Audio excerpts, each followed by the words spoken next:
రేజింగ్ల రాజ్ కలశయాత్ర నాగర్ కర్నూలు జిల్లా కల్వకుర్తికి చేరుకుంది.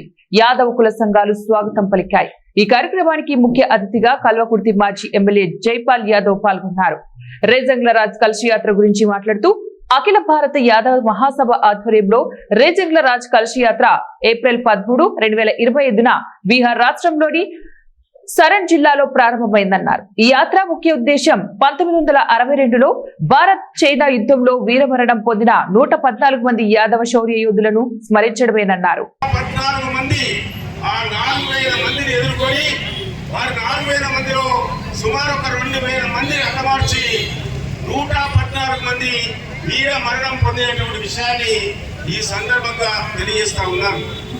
1962లో చైనా యుద్ధం జరిగితే భారత ప్రభుత్వం 114 మంది యాదవ వీర సైనికులు మరణించినప్పుడు కూడా మరి ఇక్కడ అయ్యర్ అంటే యాదవులు, దానికి ప్రత్యేకమైన గుర్తింపు ఇవ్వలేదు.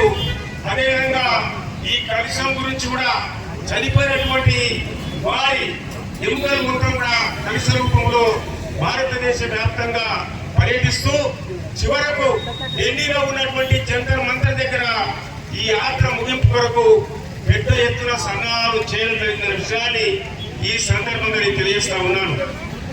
అదేవిధంగా మరి మరొకటి గుర్తుపెట్టుకో